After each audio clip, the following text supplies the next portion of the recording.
Good evening. Thank you for joining us. This is the very first Front Row Roundtable Show. Thank you for bringing us into your homes. I brought the boys with us as we're going to talk some baseball since this is the first week of the baseball season. Let's introduce this guy who probably doesn't need a whole lot of introduction. Going to be starting his 43rd year calling games for the Toledo Mud Hens, Jim Weber. Norm, good to see you again. Absolutely. On the far end, Mr. Matt Melzak, who we go back farther than he wants to actually admit. The voice of the walleye and one of the Mudhead broadcasters as well. Yeah, I believe it's about 17 years, at least in the last chat, Norm, but thanks for having me. But we aged in dog years. Yes, so. yes. And Big John Malkoski, you may have seen him around the St. John's games and the Mud Hens games, but Big John works with the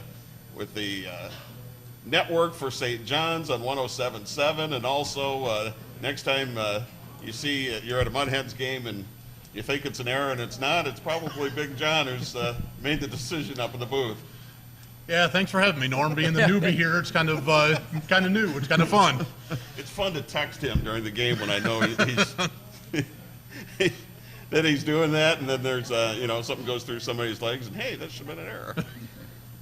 Now, we don't argue with John too much. No. He's pretty big. Yeah, we let John run the ship over there. See, now the funny thing is, too, is that you've told me stories about different managers and stuff calling up to the booth when they disagree with a call. Yeah, the league kind of has control over that now, but, I mean, we used to have pitching coaches come right up to the booth.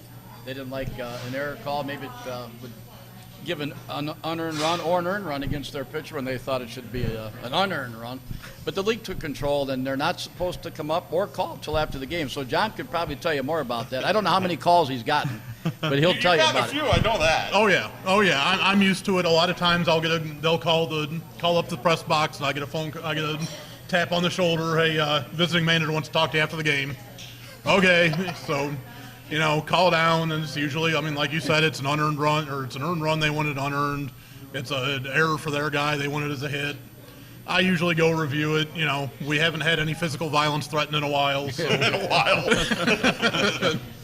Well, I'll tell you one that it always seems like, though, you might do this, John, but, you wait until Weber makes his call on it. I think that's an error, and then it comes up. Oh, absolutely. Right? You guys wait for the Hall of Fame. Right? We always have you guys tuned up in the press box, and as soon as Jim says, oh, that's got to be a hit, yep, that's a hit. Mark it down. Hall of Famer says so.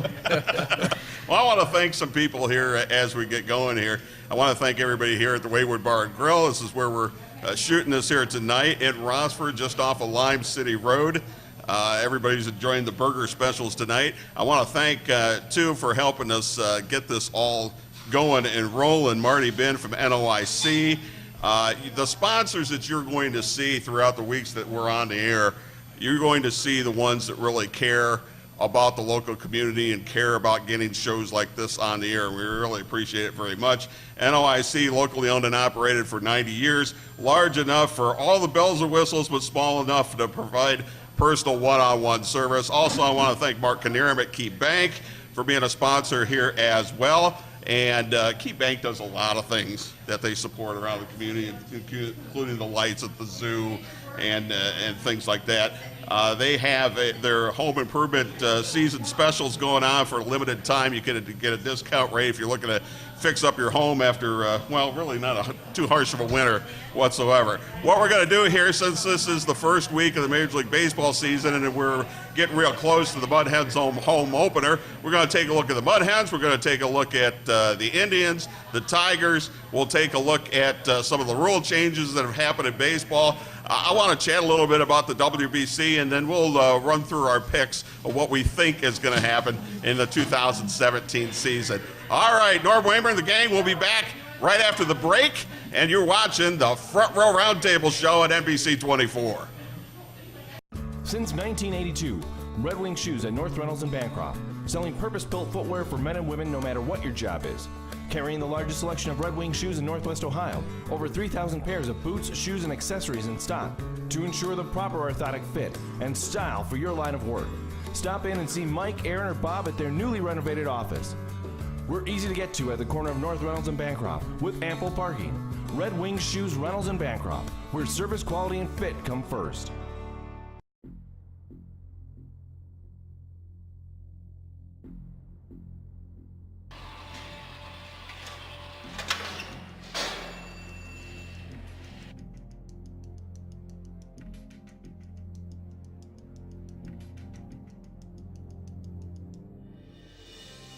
Remember, if you're stopped by the police for any reason, you have a right to remain silent.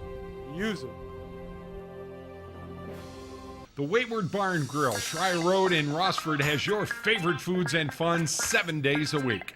35-cent wings every day and great food and fun drink specials to tame the mightiest hunger. Watch all the games and all the events at the Wayward Bar and Grill. And on Friday nights, a special replay of the Rossford football games immediately after the game.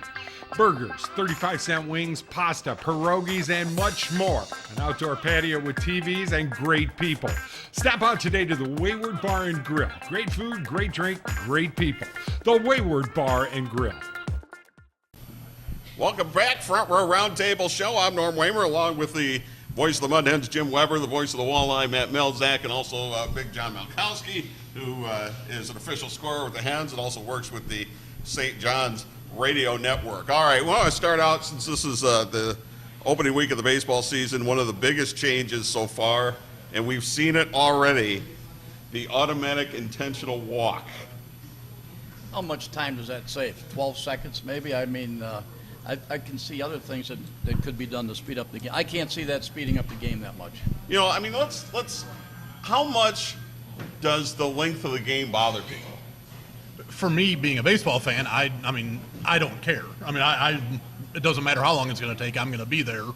For the casual fan, I don't even know if it's a 3-hour game or a 2-hour and 45-minute game. Are you really going to not go because it's an extra 15 minutes? I wouldn't think so. I don't think it's necessarily about the total time of the game. I think part of it is they want to continue the pace of a game, and whereas the intentional walk becomes this catcher steps out, you got to throw there. I think just put the guy to first. Their thought process is just to elevate the pace. I don't think it's a time thing. I think it's more of a continuation of the game, and I think that's one spot where, I mean, yes, we do every now and again we see the wild pitch that does happen on an intentional walk, but it's so rare that, you know, let's just eliminate it, move on. You just keep the pace going. I think it's more about a pace thing than it actually is a time. But the question is, first, is there anything wrong with it? You know, I mean, and we have to fix it in the first place. Obviously, the four of us up here, it's not. You know, but if you go and obviously they've done a lot of research. I'm going to go with that they've talked to a lot of fans, casual fans, people that are coming to the game. Hey, is this something you need to see? Is it something you don't need to see? And you know what? They're obviously getting the response that it's not that big of a deal to the actual casual fan. And you know what? You need the casual fan if you're baseball. You need the people that are coming down. Yes, you're quote unquote diehards. We're all that. We're going to go to the games. We're going to watch the games. But then you want to bring in that other audience, and that's probably where they're looking. But Jim, when it comes to minor league baseball, it's different than Major League Baseball when it comes to the fans. I think you got more of the diehard fans because of the prices in the majors, and you have the more casual fans in the minors who are really looking for the outing, the party. Yeah, but I think the minor leagues are the guinea pig. They try everything else out on us that they want to try. But you brought an interesting point up, is the fact I've seen a base hit where the intentional pitch was too close to the plate, and we've seen wild pitches and runs scored. Not very often, but it does happen. Do you remember the what was it, the 72 I believe. series? Yeah. With Johnny Bench. Raleigh Fingers pitching to Johnny Bench, where they were going to he had 2 strikes on him. It was like 2 and 2. Yep. And they Gene, did the Gene Tennis stood up and Bench relaxed, and strike 3, game over. Yeah. There are a few things you've seen, and especially over your 42 years, you've seen a lot of weird things, I'm sure, when it comes to the intentional walk. Oh, that's what I've been talking about, the fact that I've seen base hits and wild pitches, runs scored. Didn't we have a game last year, nothing to do with that necessarily, where there was a game-winning balk? I mean, you don't see that very often either. Yeah. Pitchers get the yips sometimes when they're trying to do the intentional walk. You got guys dancing around on third base, and you have to be a veteran type. Don't let that shake you up, you know, but sometimes it does. Do you like the clocks in the minor leagues? Let me tell you something about those clocks. After about a month, and these guys would back me up on this, the umpires, they don't enforce the rules that we're supposed to be enforcing. Guys aren't supposed to step out of the box, only 1 foot. Some of them will still take a little bit of a walk. Nothing ever happens. We see, what is it, a 20-second clock or whatever it is? You see that almost run down quite a bit. They never call it. Well, Jim hit on the one thing that I want to hit on, and this is my major pet peeve. you want to improve the pace of the game, don't let these guys get out of the box. Yeah. Everybody, after every single pitch, gets out of the box. If you get a chance, they run the Len Barker perfect game on STO multiple times a year.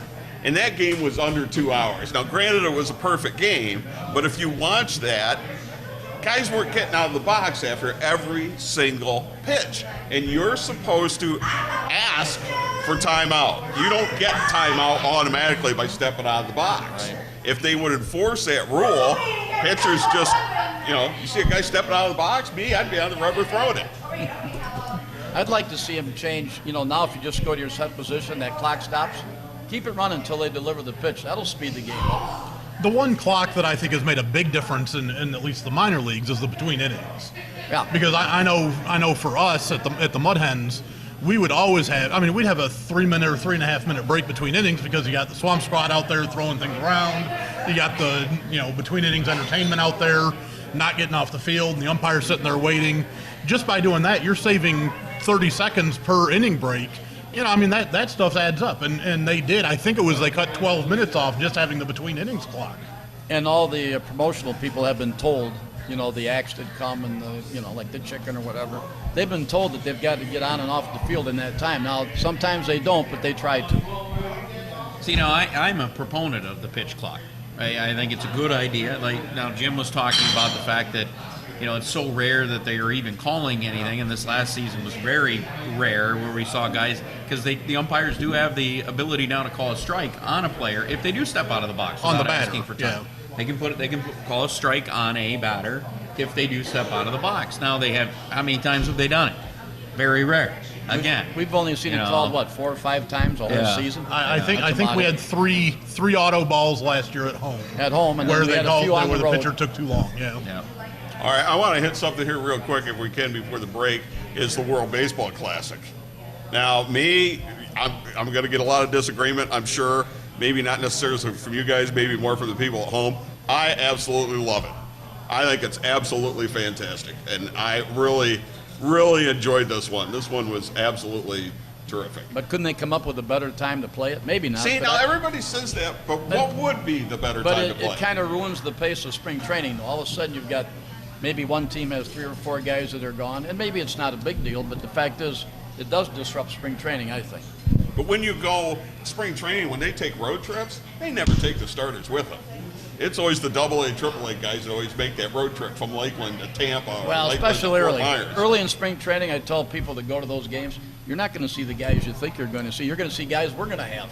A lot of the AA and AAA guys are playing for the big clubs early. You could play it during winter ball, I guess, but you can't play it at the end of the season. You'll be playing in November. Obviously, you can't play here. You don't want to play it earlier in spring training because pitchers aren't stretched out. So you have a problem there, and I don't think you really want to play it at the end of spring training because you want to get your teams together. Well, you could play it later if you go south. You go down to Venezuela or the Dominican, places like that. Of course, you want to have games here too, though. Yeah, but if you do it after the season, then you have all the teams who didn't make the playoffs. These guys have been out for a month, not playing, not throwing if you're a pitcher. And then Not to mention you got pitchers who've already been pitching for 7 right, months. and the guys who are in the playoffs, those pitchers have put 250 plus innings on their arms. Those teams don't want those guys pitching anymore anyway. I don't think there's a better time to play it because the other thing I've heard is at the All-Star break, shut down the league. But then you have so many guys sitting around doing nothing for a couple weeks. Yeah, Matt, quickly. I'm against it. I don't like it. I didn't watch any of it. To me, it's like when the NHL just did this before their start of their season, it was the same thing. I didn't watch any of those games because, I don't think you got the best effort out of those players in both. Now, maybe that's not the case in baseball, but I just thought, and then teams got off to tough starts because they had a lot of players that were in the NHL one. They got into the regular season, and some of those teams they didn't have that time that they need to all be together to get ready for a season. But baseball's growing, Matt, in so many other places. Australia and the Israeli team, the Netherlands team because of the Curacao. Because of Curacao, and places like Venezuela, Puerto Rico, Mexico go crazy over it.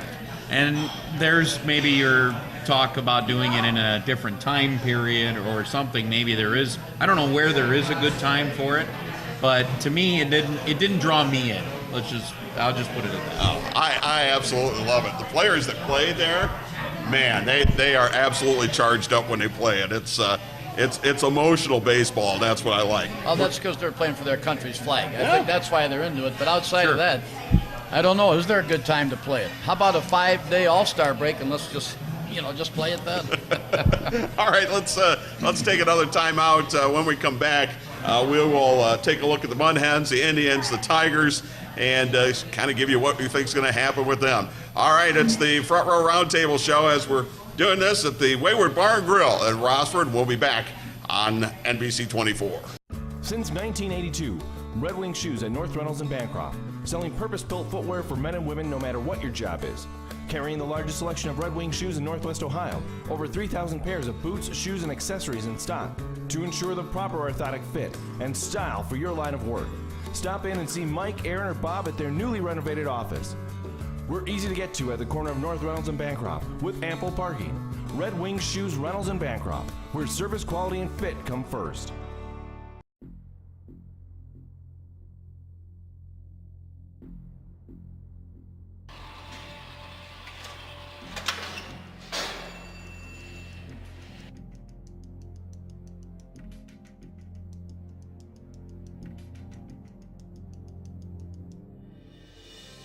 Remember, if you're stopped by the police for any reason, you have a right to remain silent. Use it. The Wayward Bar and Grill, Shry Road in Rossford, has your favorite foods and fun 7 days a week. 35-cent wings every day and great food and fun drink specials to tame the mightiest hunger. Watch all the games and all the events at the Wayward Bar and Grill. And on Friday nights, a special replay of the Rossford football games immediately after the game. Burgers, 35-cent wings, pasta, pierogies, and much more. An outdoor patio with TVs and great people. Stop out today to the Wayward Bar and Grill. Great food, great drink, great people. The Wayward Bar and Grill. Back we are in the Front Row, and the Front Row Roundtable Show as we're broadcasting this from the Wayward Bar and Grill. All right, first of all, let's take a look at the Mud Hens quickly, if we could. I think from what I've seen, they're one of the older teams around. But that can be good for the AAA level because a lot of teams like that in years past are the kind that win the league. I mean, our average age is older than the Tigers. We were talking about that, but I'd like to bring out the average age. Say that again. The average age is older than the Tigers. A little bit, not by much, about a year and plus a little. But let me talk about the manager, though, Mike Rojas, because he's a good man. He was here in 07. He had the best record here outside of the 05 season when we had that great team under Larry Parrish. But Mike had to manage in 07 when Parrish couldn't manage because his ankle was all screwed up, so he missed the year. 82-61 under Mike Rojas in 2007. We got swept by Durham because we've never beat Durham in the playoffs. But I mean, he did a good job, and I'm looking forward to that fact that he's here. When was the last time in the playoffs at the Mud Hens? That year, 2007. Well, We had a 3-year run. Is this the year they break it, Matt? Well, I'll tell you what. In talking with Mike Rojas, he had a little bit of a smile on his face talking about this team a little bit. I think he thinks he's got a team that he can be competitive with, and Jim's right. When you get an older team and more of a veteran team, you can get off to a good start, which is very key in the International League because you never know how many changes you're going to end up going through. And there is one other thing that I think will help the Tigers this year. When you get a guy like A.J. Octor sent down to Double-A Erie, that tells you might have a little bit more opportunity. If you do lose guys that will be coming up could be very helpful. There's a lot of for the disappointed people that he goes to Erie and Absolutely. Big job. The big thing against the Mud Hens is that we're in a tough division with two teams, Columbus and Indianapolis, who always put a bunch of 4A guys on their team. Indianapolis is known to stash guys, too. If you look at their short season roster for the Pirates, they always have 4 or 5 guys on there now before the teams even play that travel around with Indianapolis. If there's an injury or somebody gets called up, they just plug him right in.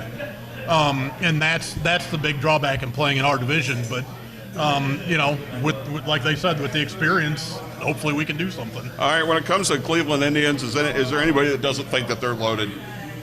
I mean, they're picked to win the division. I mean, it's Cleveland, Detroit, as far as I can tell. I don't know if the other teams in that division can contend.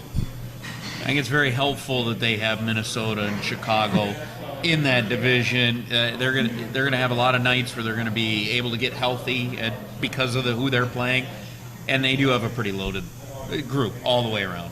Yeah, Minnesota and Chicago are going to be two of the worst teams in baseball, I think. And Kansas City and Detroit are not world beaters, so I don't see the Indians having anybody within 15 games of them by the end. Now, when it comes to the Tigers, which way is it going to go? Because it really could go either way. You know, we thought a lot of those guys would be unloaded, and they weren't. And I think they're on a mission. So it wouldn't surprise me if Detroit surprised everybody. I think it's a Detroit-Cleveland race, as it was last year, for a while at least. I think they'll be in the hunt for the wild card until it, maybe gets to the end, get to September. But I think they got a shot to at least be in the hunt for the wild card. Unfortunately, I think they're an under 500 team. There's too many holes. I was talking about it today at work. There's too many holes in that lineup offensively when you're running out Iglesias and McCann and Mikey Matuk. You can't do that in the American League. You can't have that many question marks or below. Well, when I saw opening day Matuk hitting sixth, I just cringed and had a bad feeling in the pit of my stomach on it. I think the wheels will come off for them during the season. Is it going to be before the trade deadline or after the trade deadline? I don't know. The team reminds me of the 73 team in the sense where they were in the hunt. They were an older team. Wheels fell off in August down the stretch. To me, this, and I know a lot of people actually would like to see this, might be the end of Brad Ausmus before all this is said and done. All right, we'll take a final timeout. When we come back, we will run through the rest of the league and give you our predictions of what we think is going to happen. We're doing this show from the Wayward Bar and Grill in Rossford, and we'll be back at the Front Row Roundtable Show on NBC 24.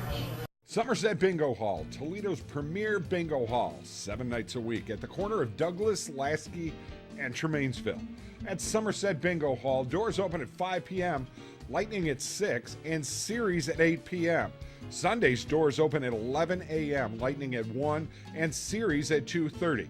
Somerset Bingo Hall, Toledo's premier bingo hall, 7 nights a week. When the power goes out, your life is disrupted. Heat, air conditioning, refrigeration, phones, all gone. Want to take back control? A Generac home standby generator protects your home against power outages every second of every day, all year long, automatically, whether you're home or away.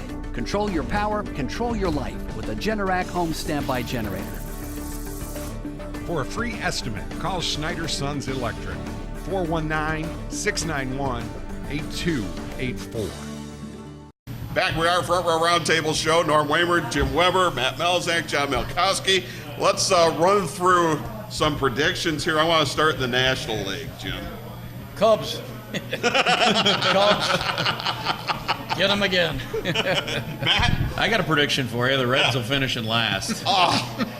Unfortunately, what's the over and under on losses for the Reds? Seriously, I think it could be in that. I think they could be in that 100 range. Oh yeah. I mean, that was a tough group that they ran. I would put the over and under wins at about 60. Yeah, it's going to be a tough year for Cincinnati, and I think we're going to see a lot of their Louisville and their kids come up. But you got to like the Cubs in the National League. I think Cubs, and I think the Nationals are the other team I would keep an eye on. If Strasburg can stay healthy, I really like everything I've seen from Bryce Harper this spring in getting back to the 2015 Bryce Harper, even though his down year last year was not much of a down year, but he was just amazing in 2015. And I'll expand on that too, because I like Washington, I like the Dodgers, both to win their divisions. I like Bryce Harper to win the MVP. I think he will come back that strong, and I can't go against Kershaw for a side. You must be cheating off my list because I got Harper down here as my MVP too for the NL, because I saw him in the spring and he's calmed down his batting, his swing so much. He has zero head movement, and that was the one thing I always thought about him. He moves too much, but he cut all that out. I just think he's going to have a monster season. The AL, we probably all agree that the Indians win the Central. Yeah, but I think I like Boston to win the whole thing. I mean, they made their strong team even stronger, and David Dombrowski, if you let him spend money, he'll get you a winner. Are they going to get David Price back, though? Good when I heard about comments about how if he was younger, he would do Tommy John. Yeah. When you've seen Dr. James Andrews twice, that's not a good sign. Dr. James Andrews and Tommy John go hand in hand. Yeah, but they do have a little bit of depth there. So they will have, as Jim pointed out, they do have the guy that will go and spend. So they still have some minor league parts that could be out, and they'll have another starter in there. Picking up Chris Sale was certainly a big help for Boston. It's going to be an interesting race there. I like Houston to push Cleveland in the playoffs. Yep. I think Houston has a ton of parts. They can go get anyone. Maybe a Jose Quintana if they need another starter towards the end. They have a lot still in their minor leagues that could be moved. Houston could be a dark horse, maybe a team that even ends up in the World Series. Yeah, and I like Texas in the wild card too, and I like the Yankees to sneak in a wild card. Yeah, I don't like the Yankees. I think they're too young, and that pitching staff is just not. Tanaka's been on the edge of injury. CC's not what he was. Who gets into the wild card though? I got Seattle and Boston, with Toronto winning the East. I think that Toronto pitching staff is going to carry them with the offense they have. Can Felix Hernandez stay healthy? There's your that's a good question there. I like John. I like where John was thinking on Toronto too, because I think Toronto can be a little. A lot of people figure, okay, that's it. Edwin Encarnacion's gone. They're done. Although they're closing with Jason Grilli right now, so just yeah. Osuna won't be that long. Who's 41 years old. Yeah, they'll be all right. Hey, it's one of our good friends, Jason Grilli. Yeah, his dad's Former league, Mudhead. pitched in our league. Yep. All right, this is who might win the AL MVP other than Mike Trout. I got one for you that I'm going to throw out. Edward Encarnacion.